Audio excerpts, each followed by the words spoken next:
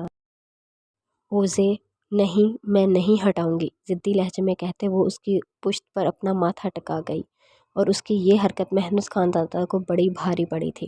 جتنا وہ خود کو اس سے دور رکھنا چاہتا تھا اتنا ہی وہ اس کے قریب آتی جا رہی تھی۔ میری ایک بات آپ کو سمجھ نہیں آ رہی ہے اوزے، دور ہٹیں۔ اس کے ہاتھ کھولتا وہ ایک جھٹکے سے دور ہوتے لائٹس آن کر گیا تو کمرے میں موجود گلاب دیکھ اسے دھچکا لگا تھا۔ کیا ہے یہ سب؟ آخر کیوں یہ سب حرکتیں کر رہی ہیں آپ؟ وہ چیخا نہیں تھا مگر ضبط سے اس کا چہرہ سرخ ہو گیا تھا۔ میں آپ سے معاف کیوں؟ اب اجازت مل گئی آپ کو اس انسان سے جس کی وجہ سے آپ نے مجھے ہوس پرست کہا تھا؟ محمد، خبردار اوزے جو مجھے صفائیاں دی نہیں چاہیے مجھے آپ سے کچھ بھی، سمجھ آئی آپ کو؟ اگر میں آپ کو یہاں لایا ہوں تو اس کا یہ مطلب نہیں کہ میں نے آپ کو معاف کر دیا، اس لیے میں بہت اچھے سے جانتی ہوں آپ کیوں مجھے معاف نہیں کر رہے۔ مت کرے بہانے بازیاں محمد خان زادہ، سمجھ آ گیا ہے مجھے سب۔ اس کی بات کاٹ وہ غصے سے چلائی۔ محمد نے حیرت سے اس کا یہ روپ دیکھا۔ کیا مطلب ہے اس بات کا؟ مطلب بہت صاف ہے، میرا جب تک میں دور تھی آپ کو مجھ سے محبت تھی، مگر اب آپ کے نکاح میں ہوں تو آپ کو مجھ سے کوئی محبت نہیں ہے، اور ہوگی بھی کیوں ایک ایسی لڑکی جس کے ساتھ اسی کے منگیتر نے زیادتی کرنے کی کوشش۔ اوزے، وہ بولا نہیں دھاڑا تھا، مگر دوسری جانب وہ جیسے آج سارے حساب بے باک کرنے پر تلی تھی۔ کیا اوزے؟ ہاں کیا اوزے؟ کچھ غلط بولا میں نے؟ ٹھیک تو بولا، ختم ہو گئی ہے آپ کی محبت، بس یہی آپ کی محبت تھی جو نکاح ہوتے ہی ختم، اور میں چلی تھی ہمارے درمیان سب ٹھیک کرنے، لیکن اچھا ہوا جو سب میرے سامنے آ گیا کہ آپ مجھ سے کوئی محبت نہیں کرتے۔ بہت شکریہ محمد خان زادہ میری آنکھیں کھولنے کے لیے۔ وہ بولتی جا رہی تھی اور مسلسل بولتی روتی جا رہی تھی۔ اوزے میری بات، محمد نے آگے بڑھ کر اس کا ہاتھ تھاما جو وہ بری طرح سے چھٹک گئی۔ اوزے بس ہو گیا، اسے بازو سے تھام کر اپنے قریب کرتے وہ بے بس ہوا تھا۔ وہ شاید کبھی اس سے خفا نہیں ہو سکے گا، اس کا ایک ایک آنسو محمد کو اپنے دل پر گرتا محسوس ہوا تھا۔ چھوڑے مجھے، نہیں دیکھنا چاہتی میں آپ کی شکل۔ اس کی گرفت میں مچلتے وہ مسلسل مزاحمت کر رہی تھی۔ جب محمد نے اسے اپنے حصار میں مضبوطی سے قید کر اس کی فرار کی ساری راہیں موقوف کر دیں، محمد نے بے بسی سے اسے دیکھا جو ہچکیوں سے روتے اسے پاگل کر رہی تھی۔ اوزے رونا بند کریں، بہت ہو گیا ہے، میں روں یا نہیں آپ سے مطلب، آپ بس مجھے سزا دیں۔ اس طرح کی سچویشن میں محمد کی طرف سے اس طرح کی حرکت کی توقع تو اس کے وہم و گمان میں بھی نہیں تھی۔ ہوش کی دنیا میں واپس آتے اس نے محمد کے سینے پر مکے مار خود کو آزاد کرنے کی کوشش کی تھی، مگر وہ تو جیسے ہٹنا ہی بھول گیا تھا۔ یوں ہی اسے باہوں میں بھرے وہ بیڈ کی جانب بڑھا تو صحیح معنوں میں اوزے کی آنکھیں پھیلی۔ وہ کیا کرنے والا تھا؟ اسے بیڈ پر لٹاتے وہ اس پہ حاوی ہوا، وہیں اوزے کی جان خشک ہوئی جو خود کو اس کے لبوں سے سیراب کرتا اسے مکمل طور پر بے بس کر چکا تھا۔ اوزے کو اپنا سانس رکتا محسوس ہوا، آنکھوں سے آنسو رواں ہوئے تو ہونٹوں کو آزادی دیتے وہ اس کی نرم پلکوں کو اپنے سلگتے لبوں سے سیراب کرنے لگا۔ اپنے ہونٹوں سے اس کے آنسو چومتے وہ اوزے کو اپنے لمس سے پاگل کر رہا تھا۔ یہ سزا ان لفظوں کی ہے جو آپ نے اپنے لیے استعمال کیے ہیں۔ میں کروں گی، بار بار کروں گی۔ وہ ہتے سے اکھڑ رہی تھی۔ محمد کے لیے اس کا یہ روپ بالکل نیا تھا۔ اوزے، کیوں سزا دے رہی ہو مجھے؟ جانتی ہو غلط کیا، مجھے سہیل کی حقیقت بتانی چاہیے تھی، مگر میں نہیں مانی، میں ڈرتی تھی۔ میں نے اپنے بابا کو کھویا ہے محمد، مجھے تو ان کی شکل بھی ٹھیک سے نہیں یاد، وہ کہتا وہ آپ کو مار، بولتے بولتے اس کی ہچکیاں بن گئی تھیں۔ شش اوزے، رو کیوں رہی ہو؟ بس، اسے اپنے ساتھ لگائے وہ بے بسی کی انتہا پر تھا۔ وہ مار سکتا ہے آپ کو، اگر آپ کو کچھ ہوا تو میں مر جاؤں گی محمد۔ اس کے سینے پر سر ٹکائے روتی وہ محمد خان زادہ کے دل کی دنیا تہس نہس کر رہی تھی۔ اس کا ایک ایک آنسو محمد کو اپنے دل پر گرتا محسوس ہو رہا تھا۔ سختی سے ہونے بھی وہ اسے خود سے لگائے ہوئے تھا۔ اگر آپ نے رونا بند نہیں کیا نا اوزے، میں اس شخص کی جان اپنے ہاتھوں سے لوں گا۔ محمد کی بات پر اس نے تڑپ کر اس کے سینے پر سے چہرہ نکال اس کی سرخ آنکھوں میں دیکھا جہاں بھائی وحشت دیکھ وہ اندر تک کانپ اٹھی تھی۔ نہ، نہیں، خدا کے لیے نہیں، میں نہیں رو رہی، آپ کچھ نہیں کریں گے پلیز۔ اس کے چہرے کو تھامے وہ خوفزدہ سی نہ میں سر ہلاتی محمد خان زادہ کا دل چیر کر رکھ گئی۔ اوزے، کوئی کچھ نہیں کر سکتا، میں کچھ نہیں ہونے دوں گا آپ کو میری جان۔ اس کا چہرہ ہاتھوں کے پیالے میں بھرے اس کے ماتھے سے ماتھا ٹکائے وہ انگوٹھے سے اس کے آنسو صاف کرتا اس کا سرخ چہرہ دیکھنے لگا۔ اوزے، میں آپ سے بہت پیار کرتی ہوں محمد، پلیز مجھ سے ناراض نہیں ہوں، پلیز۔ اس کی سانسوں میں سانس لیتی وہ اس سے درخواست کر رہی تھی۔ میں نہیں ہوں ناراض۔ اب اسے اپنے ساتھ لگائے وہ اس کے بال سہلانے لگا۔ بس اب ایک آنسو بھی نہیں۔ اسے اپنے ساتھ لگائے وہ گہرا سانس بھر کر رہ گیا جبکہ چہرے پر سوچ کی لکیریں چھائی تھیں۔ پھولوں کی مسور کن خوشبو نے پورے کمرے کو مہکایا ہوا تھا۔ کمرے میں آتی چاند کی روشنی فسوں خیز ماحول کو مزید رومانوی بنا رہی تھی۔ حورے کے وجود میں کھوئے سالک حیدر کی توجہ بجتے موبائل نے کھینچی تھی۔ ماحول کا فسون لمحوں میں ٹوٹا۔ اس نے ایک نظر اپنی قربت سے سرخیوں میں گھلی حورے کو دیکھا جو ایک بار پھر اس کے دل کو دھڑکا گئی تھی۔ اس کا ارادہ کال نظر انداز کرنے کا تھا مگر بار بار بجتے فون پر حورے نے لرزتی پلکوں کی چلمن اٹھا کر اسے دیکھا اور پھر موبائل کی جانب دیکھا۔ گہرا سانس پر سائڈ ہوتے اس نے موبائل اٹھایا مگر وہاں جگمگاتے نمبر کو دیکھ سالک کے کشادہ ماتھے پر بل پڑے۔ وہیں چہرے پر سنجیدگی چھائی تھی جسے دیکھ حورے کا دل گھبرایا تھا۔ حیدر، کپ کپاتی آواز اور اپنا نام سن وہ ہولے سے مسکرا دیا۔ کچھ لمحے پہلے آیا غصہ جو گھنٹوں بعد بھی ٹھیک نہیں ہوتا تھا اس کی ایک پکار پر جھاگ کی طرح بیٹھا تھا۔ موبائل سوئچ آف کرتے وہ اس کی طرف کروٹ لیتا اس کے سر کے نیچے اپنا ہاتھ رکھ اسے اپنے مزید قریب کر گیا جس پر حورے کے معصوم چہرے پر حیا سے سرخیاں گھنی تھیں۔ جھک کر اس کے لبوں کو چھوتے وہ پیچھے ہوا جب حورے نے بغور اس کا چہرہ دیکھا۔ حیدر، اس کا ہاتھ اپنے ہاتھ میں لیے اس نے اپنی انگلیاں اس کی انگلیوں میں الجھائیں تو اس کے عمل پر حیدر چونک اٹھا۔ جی، آپ کو کوئی بات پریشان کر رہی ہے نا؟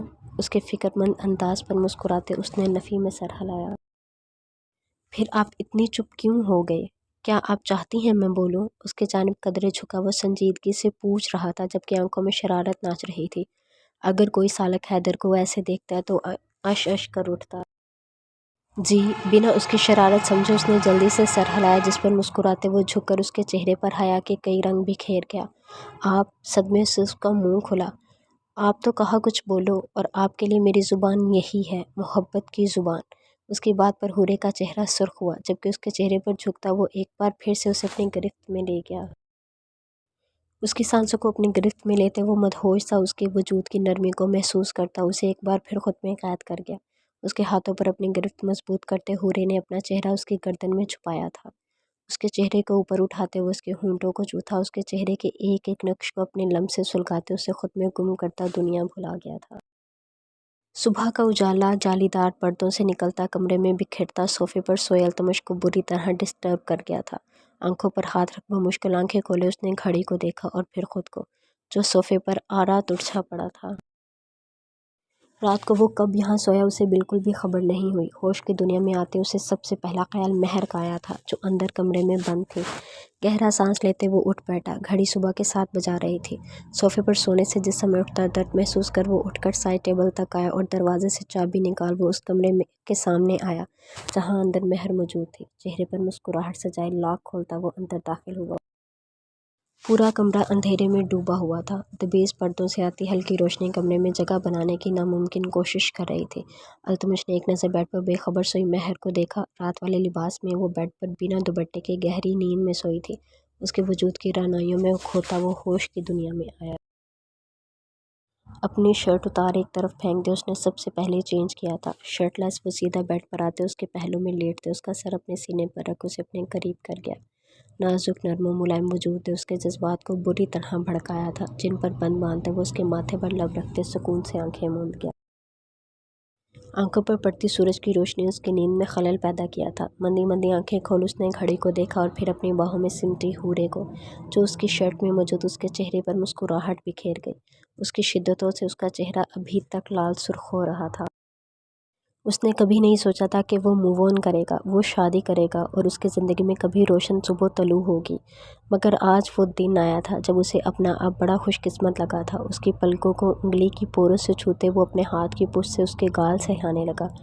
دل ایک بار پھر اس کی قربت کا تمنائی تھا مگر وہ پہلے ہی اسے رات اتنا تنگ کر چکا تھا کہ مزید اسے تنگ کرنا اسے اچھا نہیں لگا۔ وہ نازک سی گڑیا اس کی تھی اور یہ احساس ہی اس کے دل میں سکون کا باعث بنا تھا۔ اپنے سینے پر رکھے اس کے سر کو تکیے پر منتقل کرتا وہ اس کے ماتھے کو لبوں سے چھوتے اس پر کمفرٹر ڈالتا بیڈ سے اٹھا اور الماری سے اپنے کپڑے لیے وہ واش روم میں بند ہوا تھا۔ وہ فریش ہو کر واپس آیا تو اپنے موبائل کا خیال آیا۔ بیڈ پر بیٹھتے اس نے اپنا موبائل آن کیا ہی تھا جب پیچھے سے حورے نے اس کی پشت پر سر ٹکاتے اس کے گرد اپنے نازک باہوں کا حصار باندھا۔ چونک کر سالک نے حیرت سے اسے دیکھا اور پھر کھل کر مسکرا دیا۔ وہ نیند میں تھی، اگر جاگ رہی ہوتی تو ایسی جسارت کبھی نہ کرتی۔ موبائل واپس سائڈ پر رکھتے اس نے حورے کو آگے کر اسے مکمل اپنے حصار میں لیتے بیک گراؤنڈ سے ٹیک لگا لی۔ تبھی اس کا موبائل ایک بار پھر بجنا شروع ہوا تھا۔ وہ جانتا تھا کون اسے اتنے میسج کر رہا تھا، اسے یہ قصہ بھی ختم کرنا تھا۔ وہ بالکل نہیں چاہتا تھا کہ حورے کسی بھی قسم کی بدگمانی کا شکار ہو۔ حورے جان اٹھ جائیں، ہمیں گھر کے لیے بھی نکلنا ہے۔ چہرے پر آئے بال کو پیچھے کرتا وہ نرمی سے اس کے گال سہلانے لگا۔ نم ہاتھوں کے لمس پر حورے نے سرخ ہوتی آنکھیں کھول ایک نظر سالک کو دیکھا اور پھر اس کے شرٹ لیس وجود کو۔ اس سے لگی وہ بکھری سی حالت میں موجود تھی۔ لمحوں میں اس کے چہرے کا رنگ سرخ ہوا تھا، جس پر قہقہ لگاتے سالک نے اسے مزید خود میں بھیجا تھا۔